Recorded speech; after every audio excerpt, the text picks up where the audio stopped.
सर्वस्नेह परमात्माओं, जीवन की व्यवस्थाएं, जीवन की व्यथाएं हमारे संसार में चल रही हैं और चलती ही रहेंगी। जो कुछ भी हमें थोड़ा बहुत समय मिलता है, वो थोड़े बहुत समय में हम अपने जीवन की उन अवस्थाओं को पाने का प्रयास करें जिन अवस्थाओं के माध्यम से हमें अरिहंत पद की प्राप्ति होती है। आप ख्याल करके रखना, आपको कैसे उस पद तक पहुंचने का प्रयास करना है। हम पूजा पाठ स्वाध्याय जो भी कुछ करते हैं वो केवल और केवल एक लक्ष्य को पाने के लिए करते हैं कि इससे मुझे अपनी आत्म शांति की प्राप्ति हो। पुण्य अर्जन तो हो ही रहा है। आप कोई भी कार्य करेंगे उसमें पुण्य अर्जन तो होगा ही होगा अच्छे कार्यों में, लेकिन लक्ष्य पुण्य अर्जन तक का सीमित ना हो। पुण्य अर्जन तक सीमित रहेगा तो बस पुण्य मिलेगा और संसार मिलेगा, पुण्य मिलेगा और संसार मिलेगा। हमारा लक्ष्य कर्म निजरा तक भी जाना चाहिए। हमारा लक्ष्य संसार से मुक्त होने का भी होना चाहिए। हम अनादिकाल से उन्हीं संसारों की उन्हीं क्रियाओं में, चर्याओं में, चर्चाओं में लगे हैं जिससे पुण्य मिल जाता है, अच्छे काम हो जाते हैं और आगे बढ़ जाते हैं। लेकिन जब तक मोक्ष नहीं मिल रहा है तब तक तो पुण्य अर्जन करना है, लेकिन पुण्यों में अटक नहीं जाना है। पुण्य के फल को देखना है, भोगना नहीं। आप विचार करके रखना, देखने में और भोगने में बहुत अंतर है। अगर पुण्य के फल को हम देखने का प्रयास करते हैं और उसका हम अपने जीवन में उपयोग नहीं करते हैं तो आप विचार करना, हमारा पुण्य खत्म नहीं होगा, बढ़ता चला जाएगा। और पुण्य के फल को अगर हमने देखा और देखने के बाद उसको अपने जीवन में उपयोग में ले आए तो बस वहीं पर हमारा पुण्य खत्म होने लग जाता है। हमारे पुण्य से हमें सब कुछ मिलता है। हमें पुण्य के फल को भोगना है, नहीं है देखने का प्रयास करना है। मेरी चर्चाएं आपसे चल रही थी, मंदिर में हम किस आसनों पर बैठकर पूजा करें कि जिससे हमें बहुत बहुत प्योर पुण्य की प्राप्ति हो और जो आगम में व्यवस्था बनाई गई वो पालन हो सके। आज थोड़ी सी चर्चा माला के संबंध में कर रहा हूं, क्योंकि हम मंदिर में आते हैं तो हमें ये लगता है कि माला फिरना चाहिए। माला कौन सी हो, कैसी हो, क्यों फिरना चाहिए, इसका भाव उद्देश्य जरूर हमारे दिमाग में आए। 108 बार ही माला क्यों फेरना? ख्याल करना, माला का भी एक गणित है, माला का भी एक विज्ञान है। उस विज्ञान को समझने का प्रयास करो, नहीं तो केवल माला तो तुम्हारे हाथ में और जल्दी जल्दी जल्दी जल्दी फिर जाती है। हाँ, और कई बार तो इतने काम महिलाएं कर लेती हैं मंदिर में बैठकर एक साथ, एक हाथ में माला चल रही है, दूसरे हाथ से पूजा की सामग्री चल रही है, तीसरे कोई बगल में तत्वार सूत्र का पाठ सुना रहा है तो कहते हैं हाँ सुना, मैं वो भी सुन रही हूँ। चौथे नंबर पर कोई सहेली आ जाए तो धीमे से इशारा करके आओ मेरे बगल में जगह है, यहीं बैठ जाना। हाँ, 5वें नंबर पर घर से सासू माँ ने कह दिया ये छोटे से को भी लेके जाओ, इसको कौन खिलाएगा? तो आप विचार करके रखना, बहू ने कह दिया मैं घर के काम करूंगी, ये छोटे को ले जाओ, उसको भी लाके गोदी में लेके उसको भी खिलाया जा रहा है। कितने काम हो गए? माला चल रही है, पूजा चल रही है, तत्वासूत्र का पाठ सुनाई दे रहा है, चौथे नंबर पर सहेली आ जाए, कोई अपना वाला आ जाए तो उसको बगल में बैठाने की जगह भी बनाई जा रही है, 5वें नंबर पर जो छोटा सा बच्चा लेकर आए उसे भी खिला रहे हो, 6वें नंबर पर भगवान का अभिषेक हो रहा है तो वो भी देख रहे हो। अब तो 7वां नंबर है कि महाराज जी का प्रवचन भी सुनाई दे रहा है। इतने सारे काम एक साथ पुरुषों की तो कैपेसिटी नहीं है, ये कैपेसिटी केवल महिलाओं के पास है। आप विचार करके रखना, सारी आदतें तुम्हारी बन गई हैं, बस वैसा ही करना है। हमें माला को लेकर कितना पवित्र माला का विज्ञान आप विचार करके रखना। माला का विज्ञान है कि हम भगवान का नाम स्मरण करके अपने जीवन में मन को स्थिर करने का प्रयास करें। बाह्य वस्तुओं से हटाकर बहुत से लोग बोलते महाराज मेरा माला में मन नहीं लगता, माला में हाथ डालते ही हमें नींद आने लगती है, या पता नहीं कहाँ के विचार आते हैं।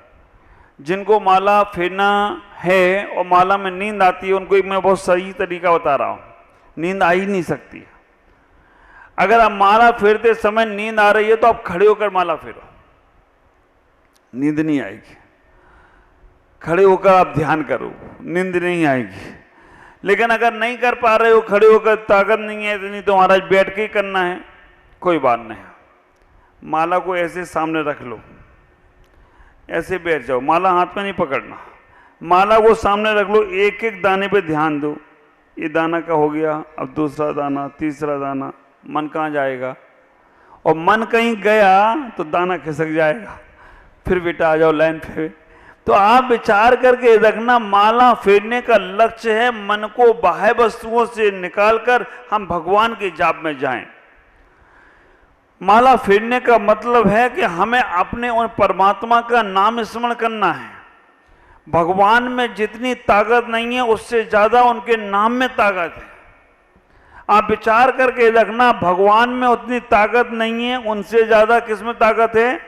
उनके नाम में ताकत है। भगवान तुम्हारा कल्याण करने नहीं आने वाले हैं।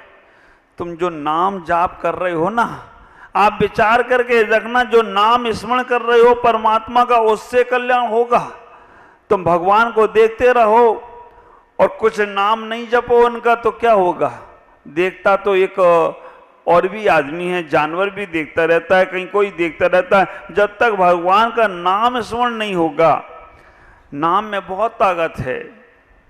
आपने उदाहरण सुना होगा वो वाला रामायण का, जैन रामायण में नहीं आया ऐसा, लेकिन अन्य रामायणों में आया है कि जब लंका पे चढ़ाई करने के लिए गए, आप विचार करके रखना, लंका पे जब चढ़ाई करने के लिए गए तो जब राम सेतु में लंका पे पुल बनाना था, समुद्र के ऊपर पुल बनाना था, पुल बनाने के लिए क्या किया? वानर सेना तैयार की। वानर सेना तैयार करने के बाद हनुमान क्या करते थे? पत्थर पर श्री राम लिखते थे। आप विचार करके रखना, पत्थर पर श्री राम लिखा और वो पानी में डाला, पत्थर कौन बोला तैर गया?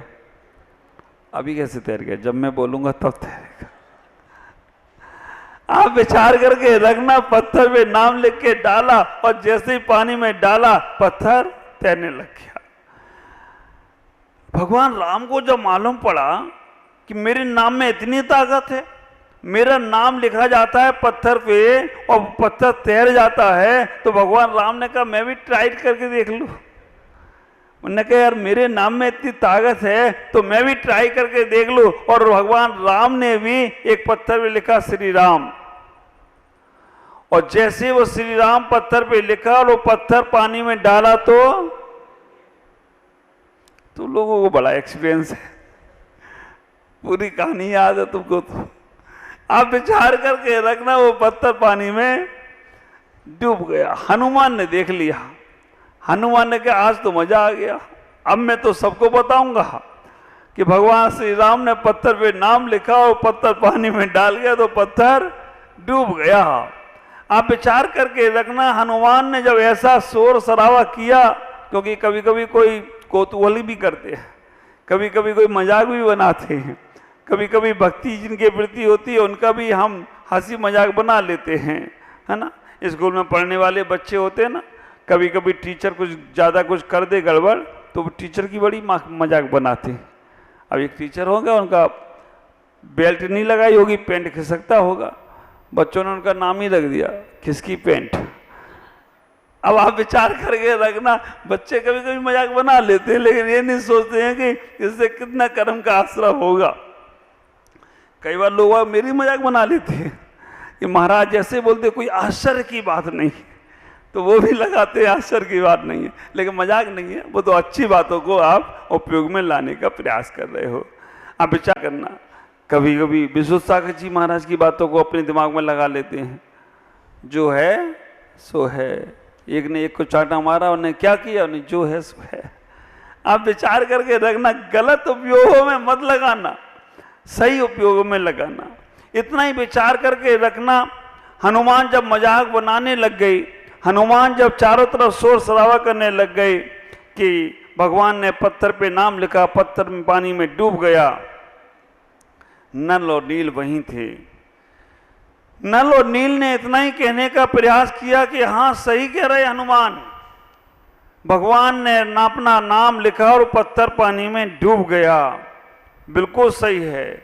भगवान राम को भी बड़ा आश्चर्य लगा कि तुम भी हनुमान का साथ दे रहे हो, तुम्हें भी थोड़ा तो समझाना चाहिए भाई, ऐसी बात नहीं है।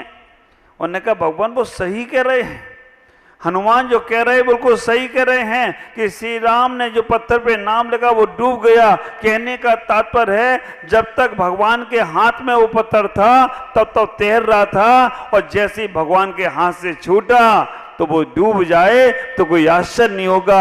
जब तक तुम भगवान के हाथ में हो, गुरुओं के साथ में हो, तब तक तर जाओ, और गुरुओं से और प्रभु से छूट गए तो फिर तुम्हारा कोई अस्तित्व नहीं बचता है। ये विचार करके रखना। कई बार होता है लोग बाग अपने हाथ हमारे को गुरु का हाथ पकड़ लेते, चलते चलते पकड़ लेते, पता नहीं क्या उनको आता है कि महाराज जी का हाथ पकड़ते हैं, कई बार महाराज जी भी पकड़ लेते हैं। आप विचार करके रखना, इतना ही ख्याल करके रखना, तुम्हें गुरु का हाथ पकड़ना नहीं है, तुम्हें अपना हाथ गुरु को पकड़ाना है। क्योंकि तुमने गुरु का हाथ पकड़ा, पता नहीं कब तुम छोड़कर चले जाओ, और गुरु ने तुम्हारा हाथ पकड़ लिया तो सिद्धालय तक ले जाए तो कोई आश्चर्य की बात नहीं होगी। हम गुरु का हाथ पकड़ते हैं, गुरु का साथ पकड़ो। इतना ही विचार करके रखना अपने जीवन में कि हम कैसे उस परम तत्व तक पहुंचे। नाम स्मरण, गुरु का नाम स्मरण हम माला के माध्यम से करते हैं, प्रभु का नाम स्मरण हम करते हैं। जितना नाम स्मरण होता है, कई संप्रदाय ऐसे हैं जहां पर केवल नाम ही जपाते हैं, पूजा पाठ नहीं करते हैं, बस भगवान का नाम लगो, कीर्तन करो। रास्ते में निकलते हैं ढोलक धमाका लेकर और कीर्तन करते जाते हैं, हरे कृष्णा हरे रामा हरे कृष्णा हरे रामा। वो पूजा करना नहीं आता उनको, भक्ति करना नहीं आता। लेकिन रास्ते में जब मैं सिलीगुड़ी में था, लोग रोज सुबह 60, 70, 80 लोग, महिलाएं, पुरुष, सब बच्चे बच्चियां रास्ते में सुबह से रास्ते में निकलते थे 4 बजे 4:30 बजे, और हर रास्ते में हरे रामा हरे कृष्णा हरे रामा हरे कृष्णा। एक बार वो मेरे पास भी आ गए, मैंने उनसे पूछ लिया, हरे रामा हरे कृष्णा मंदिर में बैठ के करो, घर में बैठ के करो, इस सड़कों पे आप करते हो, इसका क्या औचित्य है? आप विचार करके रखना, हरे रामा हरे कृष्णा करना है तो मंदिर में करो, सड़क घर में करो, इस सड़कों पे आप रोज सुबह सुबह से कीर्तन करते, इसका क्या औचित्य है? उनका उत्तर बड़ा लॉजिक था। उन्होंने कहा महाराज मंदिर में कुछ भव्य जी पहुंच पाते होंगे, घरों में कुछ ही लोग रहते हैं, लेकिन जब मैं रास्ते में जाता हूं तो बहुत से लोग जो मंदिर नहीं जा पाते हैं, बहुत से लोग जो मंदिर नहीं पहुंचते हैं, और बहुत से पशु, बहुत से जानवर जो मंदिर में घुसने नहीं दिया जाता है, हमारा हरे रामा हरे कृष्णा उनके लिए भी उपयोगी हो जाता है, उनके कल्याण में भी कारण बनता है, और उनका भी जीवन अच्छा हो जाए, इसी भावनाओं से करते हैं। आप विचार करके रखना, इतने उत्कृष्ट भावना थी। तो हमें अपने जीवन में ये सोचना है कि भगवान का नाम कितना स्मरण कर सकते हो।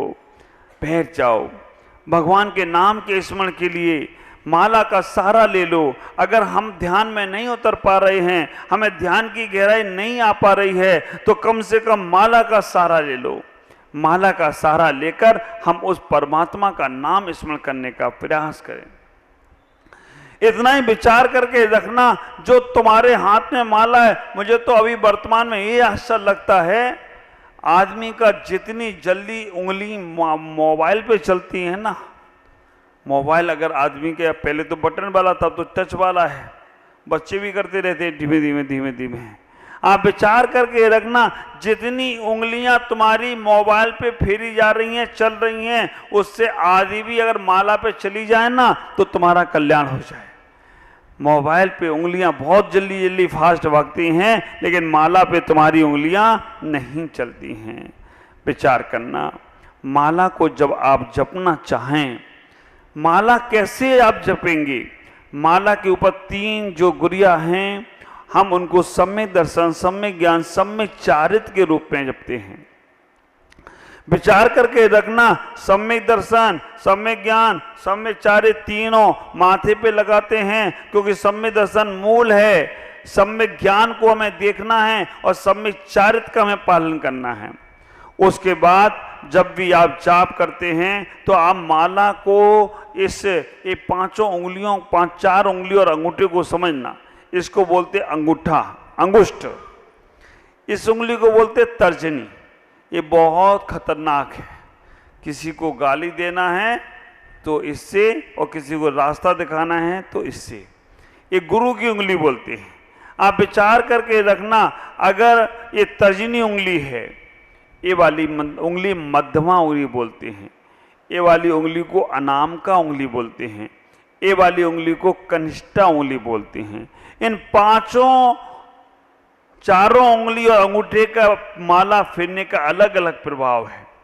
अंगूठे पे रख के जाप करना है तो उसका प्रभाव अलग है। मोक्ष प्राप्ति के लिए अंगूठे पे रख के जाप करना चाहिए। आप विचार करके रखना, मोक्ष प्राप्ति के लिए अंगूठे पे रख के जाप करना चाहिए। शत्रु का या कोई कोट केस आदि का समाप्त करना है तो तर्जनी उंगली पर रखकर जाप करना चाहिए। शुभ कार्यों के लिए हमारे को मध्यमा उंगली पर रखकर जाप करना चाहिए। अनामिका उंगली, धन प्राप्ति के लिए अनामिका उंगली पे जाप करना चाहिए। आप विचार करके रखना, इस सारी उंगलियों का एक एक का प्रभाव हमारे भद्रभाव संहिता में आचार्यों ने कहा है कि हम जब ज्ञान प्राप्ति करते, मोक्ष प्राप्ति और ज्ञान प्राप्ति के लिए अंगूठे पे जाप करना चाहिए। अंगूठे पे जाप कैसे करोगे आप? अंगूठे पे माला रखो और तर्जनी उंगली से ऐसे ऐसे करो। अंगूठे पे माला रखो और तर्जनी उंगली से ऐसे ऐसे करो। कठिन है ना? तो मोक्ष इतना सरल है क्या? अब विचार करके रखना, कठिन लगता है, महाराज कैसे करेंगे, एक एक दाना को ऐसे करेंगे, तो ऐसे मोक्ष आप विचार करके रखना। तर्जनी उंगली से हमको करना है। और दूसरे नंबर पे कहा, औपचारिक कार्यों के लिए, कोर्ट केस आदि जीतने के लिए हम तर्जनी उंगली पे रख के जाप ऐसे करते हैं। इसको इस प्रकार से करने का प्रयास करते हैं, क्योंकि तर्जनी उंगली त्याग की उंगली है, जय विजय की उंगली है, मार्गदर्शक की उंगली है। तो हम यहाँ पर कोर्ट केस आदि, युद्ध मैदान आदि आदि और कोई भी हो तो उसके लिए इस पर जाप करते हैं। औपचारिक कार्यों के लिए, औपचारिक कार्यों के लिए सामान से लोग बाग अनामिका उंगली पर, मध्यमा उंगली पर रख के जाप करते हैं। हर कोई तर्जनी को छोड़ देते हैं, मध्यमा से जाप करते हैं। ऐसे ही औपचारिक कार्यों के लिए सामान, लक्ष्य की माला हैं, अगर हमें प्रायश्चित की माला हैं, वो सब इसी से करना चाहिए।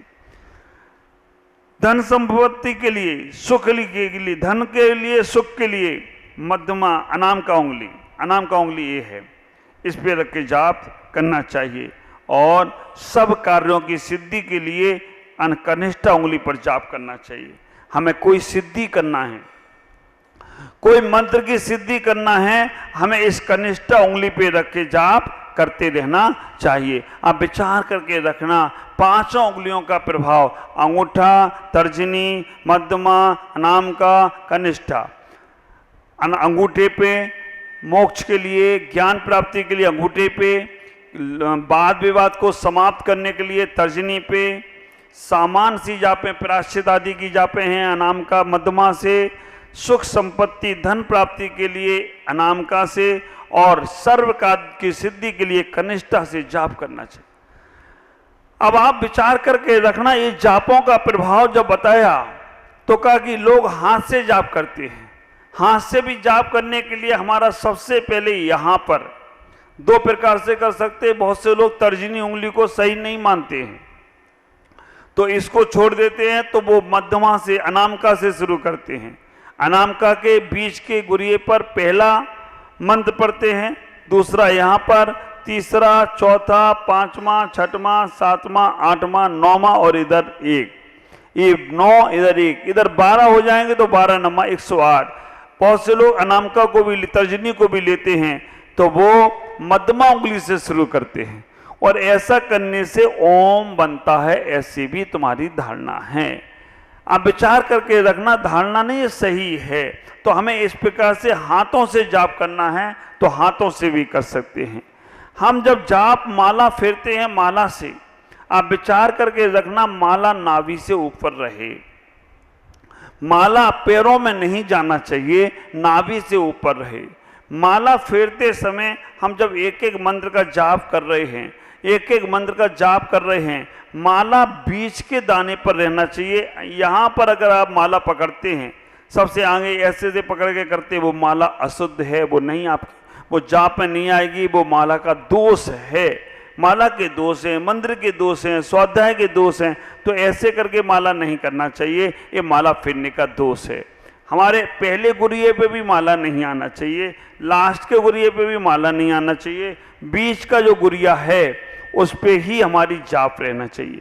कोई सी भी उंगली से करो, तर्जनी से करो, मध्यमा से करो, अनामिका से करो, कनिष्ठा से करो, अंगूठे से करो, बीच के ही गुरिया पे रहना चाहिए, ये ख्याल रखो। क्योंकि माला फेरते समय कई बार हमारे आगे पीछे हो जाता है दाना, तो बस वहां पर माला फेरने में भी दोष लगता है। विचार करना, कायोत्सर के लिए जब आचार्य लोग, हम साधुओं को बोला जाता है कि कायोत्सर करो, कायोत्सर का मतलब उंगली भी नहीं चलना। 9 बार नमोकार मंत्र पढ़ने को एक कायोत्सर बोलते हैं। हमारी उंगली भी अगर ऐसे चल रही है तो कायोत्सर का दोष है, ऐसे करके उंगली चल रही है तो कायोत्सर का दोष है। तो हमें बिल्कुल आंख बंद करके एक एक उंगली के पोर पर ध्यान देते हुए कायोत्सर करना चाहिए। आप विचार करना, हम जब जाप करते हैं, हम ऐसे भी पढ़ते हैं ना, ऐसे भी फेरते हैं तो यहाँ पे हम ले लेते हैं, नहीं, यहाँ बीच में रखो, यहाँ से करना चाहिए। अगर आप दोनों माला यहाँ पे पकड़ लेते हैं, ऐसे करते रहते हैं, ये दोष है माला फेरने का। हमें विचार करना, माला आपने फेरी, माला फेरते फेरते फेरते फेरते फेरते आपको दूसरी भी माला फेरना है, और दूसरी माला फेरना है, ये माला फेरते फेरते यहाँ तक आ गए। अब दूसरी माला फेरना तो यहीं से चेंज हो, यहीं से बदलकर अपनी माला को दोबारा फेरना चाहिए। हमें मेरु शिखर हर बार नहीं चढ़ना, वो भी दोष है। कितनी भी माला फेरो, कितने भी मंत्र की माला फेरो, लेकिन यहाँ आने के बाद पुनः यहीं से दोबारा शुरू करना। आखिरी माला फेरो, आखिरी माला फेरो तो माला ऊपर की ओर, फिर शिखर चढ़ जाओ। और जो शुरुआत तो हमें जब माला करना है तो सम्यक दर्शन, सम्यक ज्ञान, सम्यक चारित बोले, आखिरी में जो जाप का मंत्र कर रहे हो उसी मंत्र को पढ़ते पढ़ते शिखर पे चढ़ जाना चाहिए। ये मेरु है, अब विचार करके रखना, इस मेरु पे हमें चढ़ जाना चाहिए। माला का बड़ा प्रभाव है, कौन सी माला से फेरते हैं उसका बड़ा प्रभाव है। कौन सी माला, हाथ से माला फेरने का प्रभाव आचार्यों ने कहा है, भद्रभाऊ स्वामी ने कहा है, लघु विद्या अनुवाद ग्रंथ में कहा गया, हाथों की उंगलियों पर जाप करने से 10 गुना फल मिलता है। हम वैसे ही नाम जाप कर रहे हैं, बहुत अच्छा है, बहुत उसका फल मिलेगा ही मिलेगा, लेकिन अगर हाथों से हम जाप कर रहे हैं, हाथों से माला फेरने का फल केवल 10 गुना मिलता है। और बहुत सी बार हाथों से नहीं फेरते हैं, लाइन बनाते हैं, रेखा बनाते हैं। ख्याल करना, हाथों से लाइन बनाते बनाते अगर माला, क्योंकि जंगलों में रहते थे मुनिराज, कुछ भी नहीं होता था, तो वो वहां के पत्थर से ही लाइन बनाते रहते थे। एक बार मंत्र हो गया, एक लाइन बना दिया, 2 मंत्र हो गया, 2 बार लाइन बना दी, तो जो लाइन बनाकर माला फेरी जाती है उसका फल 8 गुना मिलता है, हाथों से कम। हाथों का फल तो 10 गुना है, लेकिन लाइन फेरने से उसका फल 8 गुना मिलता है। मूंगा की माला जाप करने से 1000 गुना फल मिलता है। मूंगे की माला लाल कलर की माला होती है, अगर को कहीं मिल जाए 1000 गुना फल प्राप्त होता है। लौंग की माला आप विचार करके रखना, मैंने सामग्री चढ़ाते समय बताया था आपको, लौंग चढ़ाकर भगवान के दर्शन करते हो तो लक्ष्मी की प्राप्ति होती है। लौंग की माला फेरने से 5000 गुना फल मिलता है। 5 गुना फल। अगर आप मूंगे की माला फेर रहे हो उससे ज्यादा लौंग की माला और बन जाती है। फूल वाली लौंग ले लो, पानी में डाल दो, पानी में डालने के बाद उसका फूल और लास्ट का जो कोना है उसके बीच में सुई से उसमें छेद करते जाओ और गांठी लगाते जाओ, लौंग की बहुत सुंदर माला बन जाती है। लौंग की माला फेरने से 5000 गुना फल मिलता है। उससे भी ज्यादा फल स्फटिक मणि की माला। आप विचार करके रखना, रत्नों में से सबसे श्रेष्ठ रत्न हमें अभी मिलते नहीं हैं, लेकिन स्फटिक मणि मिल जाता है। स्फटिक मणि में भी आप लोग कभी धोखा नहीं खा जाना। कांच को भी स्फटिक मणि बोलकर लोग दे देते हैं। स्फटिक मणि की सबसे बड़ी पहचान है, आप अंधेरे कमरे में अगर स्फटिक मणि की माला को आपस में टकराएंगे तो उसमें चिंगारी निकलेगी, कांच में नहीं निकलेगी। कांच की माला होती है उसको कभी नहीं फेरना। कांच की माला, प्लास्टिक की माला कभी नहीं फेरना चाहिए। कांच की और प्लास्टिक की माला से दरिद्रता आती है, बुद्धि का ह्रास होता है। तो हमें स्फटिक माला मिल जाए। स्फटिक मणि की माला फेरने से 10,000 गुना फल मिलता है। जो आप सामान से जाप कर रहे हो, ऐसे माला फेर रहे हो, उससे 10,000 गुना ज्यादा फल स्फटिक की माला फेरने से मिलता है। मोती की माला फेरने से लाख गुना फल मिलता है। आप विचार करके रखना, मोती का प्रभाव उससे भी ज्यादा बताया है। मोती को कुछ लोग हिंसक भी मानते हैं, वो नहीं फेरते हैं, नहीं फेरे, अच्छी बात है। लेकिन बसरा का मोती, बसरा के मोती में मूर्ति भी बनती है। छोटा सा मोती मिल जाए, मोती के अंदर भी मूर्ति बन जाया करती है। तो आप विचार करना, मोती की माला फेरने से मोती भी सही होना चाहिए। अभी हो ये रहा है कि मोती के नाम पर प्लास्टिक और कांच को बना बना कर तुम्हें दे रहे हैं सस्ते मद्दे के चक्कर में। तो हम मोती की माला फेरते हैं तो उसका कहते हैं कि मोती की माला फेरने से लाख गुना फल मिलता है। कमल गट्टे की माला, आप विचार करके रखना, कमल गट्टा आता है, आजकल मंदिर में चढ़ता नहीं है, पहले चढ़ता था। गड़बड़ हो जाती थी, वो चढ़ता था तो समझ में नहीं आता कि कमल गट्टा है या और कुछ है। लेकिन कमल गट्टे की माला फेरने से 10 लाख गुना फल प्राप्त होता है। कमल गट्टे की माला, उसकी भी माला ऐसे ही बनती है। कमल गट्टा आता है नदी में, जो कमल का फूल होता है उसी से कमल गट्टा निकलता है और कमल गट्टे का ही मखाना बनता है। अब विचार करना, कमल गट्टे की माला फेरने से 10 लाख गुना फल मिलता है और उससे भी ज्यादा फल चांदी की माला, ये तो मिल जाएगी महाराज। चांदी की माला फेरने से 1 करोड़ गुना फल मिलता है। लेकिन चांदी की माला पोली नहीं होना चाहिए। हैं?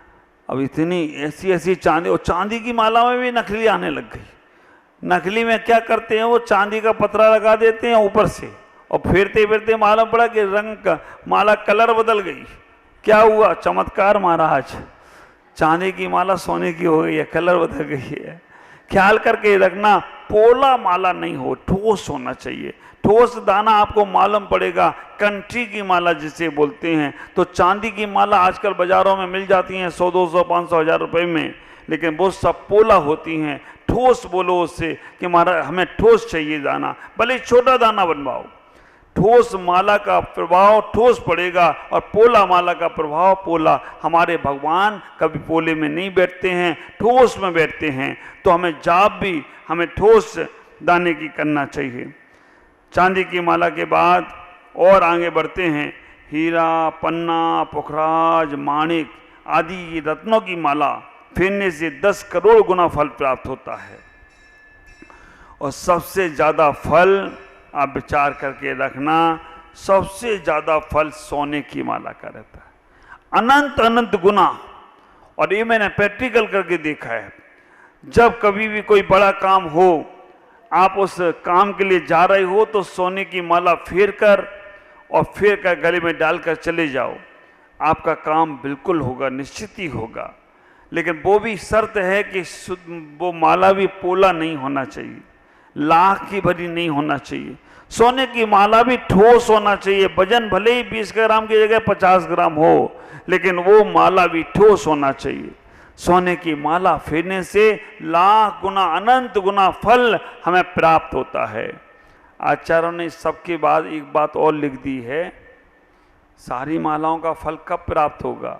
जब तुम्हारे भाव विशुद्ध होंगे तब। नहीं तो माला बनाई काठ की, जामे डाला सूत, माला बेचारी क्या करे, फेरन वाला कपूत। आप विचार करके रखना, माला कब प्रभावकारी होगी? जब तुम्हारे भाव विशुद्ध होंगे। बोला महाराज सोने की माला फेरते हैं तो लोग हमें ही देखते रहते हैं कि सोने की माला फेर रहा है, और हमारा भी मन सोने की माला में लगा रहता है। क्यों? महाराज कहीं चली ना जाए, कल चली ना जाए, कहीं कोई ले ना जाए। तो मैंने कहा चलो अच्छा है, कम से कम माले में तो लगा है, माल में तो नहीं लगा है। आप विचार करके रखना, ये जिनागम का एक कथानक है। और आप देखना, जहां जहां हम भगवान की स्थापना करते हैं तो नीचे सोना रखते हैं। सोना इसलिए रखते हैं कि स्वाभिमान वहां पर सोने से और वैभव बढ़ना चाहिए। और आज अगर तिरुपति बालाजी को जाकर देखते हो तो इतना सोना आता है, इतना सोना चढ़ाया जाता है, वो भगवान का वैभव अपने आप बढ़ने लग गया। विचार करके रखना, शिरडी साईं बाबा को देखो, उनने केवल सोने का मुकुट लगाया किसी भक्त ने, और आज वो सोने का मुकुट, सोना का सिंहासन और पूरा मंदिर सोने जैसा बन रहा हो।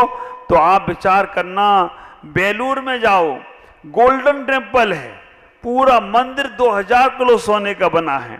लोग लाइन लगा के दर्शन करने का प्रयास करते हैं। मैं आपसे कहूंगा, अगर आप राजा महाराजाओं के खानदान के हैं तो श्रेष्ठ वस्तु से ही पूजा करो, अच्छी वस्तुओं से ही सेवा करो भगवान की। हमें इतना ही विचार करके रखना है।